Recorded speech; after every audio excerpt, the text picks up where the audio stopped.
vous êtes un parent, vous avez sûrement déjà vécu ceci. Comment s'est passée ta journée, Elika? Très bien. Ok, qu'est-ce que tu as fait à la garderie aujourd'hui? C'est jouer. Et quoi d'autre? Je ne sais pas. Il est tout à fait normal et même souhaitable en tant que parent de vouloir savoir si notre enfant a passé une bonne journée à la garderie, à l'école ou au camp de jour. Mais pas toujours évident de lui tirer les vers du nez et de l'amener à élaborer en mettant de la chair autour de l'os.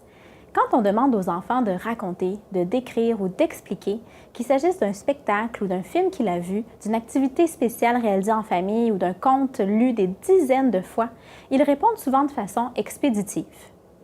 N'ayez crainte, vous n'êtes pas les seuls. Les éducateurs en garderie et les enseignants peinent aussi parfois à obtenir plus que des monosyllabes lors des causeries. Alors, comment on fait pour amener notre enfant à élaborer et raconter sa journée? Voici 5 trucs.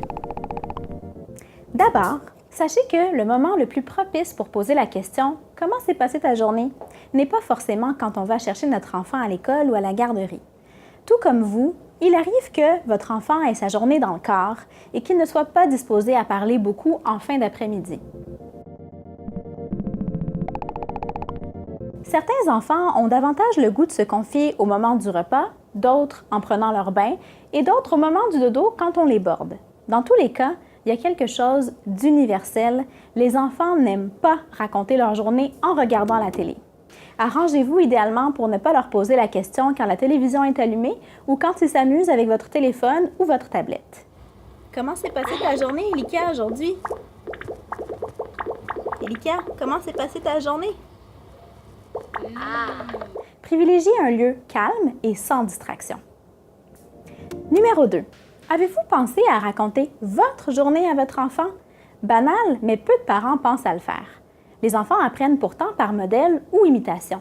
Je vous suggère donc de prendre quelques minutes vous aussi pour raconter à votre enfant ce que vous avez fait de votre journée, ce que vous avez aimé et moins apprécié. Aussi simple que ça. Numéro 3. Évitez de poser des questions trop vagues à votre enfant. Par exemple, « Qu'est-ce que tu as fait aujourd'hui? » Privilégiez les questions ciblées de type fermé. Par exemple, « Où es-tu allé pour ta sortie scolaire? Qui était là? » Les questions courtes et directes aident l'enfant à mieux comprendre le message.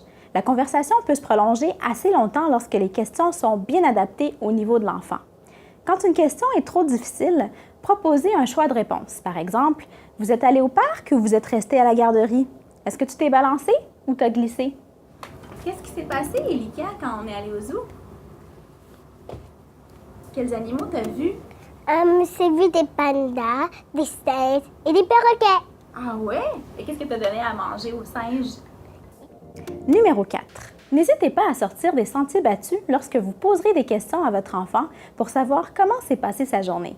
Plutôt que l'éternelle question « Comment s'est passée ta journée?», d'autres questions peuvent donner suite à des conversations plutôt intéressantes et des réponses assez comiques de la part des enfants. Elika, qu'est-ce qui t'a fait le plus plaisir aujourd'hui? C'est quand que Kinder a arrêté de pleurer parce que ça me cassait les oreilles. C'est qui le garçon ou la fille le plus drôle dans ta classe? Et pourquoi il ou elle te fait rire? Si un vaisseau spatial enlevait quelqu'un dans ta classe, tu voudrais que ce soit qui? Les questions comme celle du vaisseau spatial vous permettent de découvrir parfois des problèmes que vous ignoriez. Numéro 5. Les livres d'histoire sont des outils précieux pour stimuler le langage des enfants. Quand vous lisez un livre ou une page, demandez ensuite à votre enfant de raconter dans ses propres mots ce qui vient de se passer en lui donnant une structure. Qui, quoi, quand, où. Servez-vous des images du livre pour faciliter le rappel. Vous pouvez aussi lui suggérer de jouer la scène ou de la mimer. Et une fois la lecture terminée, aidez-le à faire un rappel de récit à l'aide des différents éléments de l'histoire avec un support visuel au besoin. Quand se déroulait l'histoire? Donc, à quelle saison ou quel moment dans la journée? Qui étaient les personnages ou les protagonistes dans l'histoire? À quel endroit se déroulait l'histoire? Que voulait faire ou obtenir le personnage et quel était le problème? Quelles ont été les solutions essayées par le personnage pour résoudre son problème? Et est-ce que l'histoire terminait bien ou mal et pourquoi? Il existe aussi plusieurs jeux sur le marché pour travailler les habiletés conversationnelles ou développer le discours narratif. On peut penser par exemple au jeu aux éditions Ravensburger qui s'appelle Tell a Story. En grandissant, les enfants deviennent parfois plus réticents à raconter ce qu'ils vivent. Mais ça vaut quand même la peine de trouver le moyen de communiquer avec eux. J'espère que ces stratégies vous permettront d'en savoir un peu plus sur ce que votre enfant fait de ses journées et d'obtenir des phrases entières plutôt que des énoncés télégraphiques. Pour en savoir plus sur le sujet, visitez notre site web www.cliniqueproaction.com.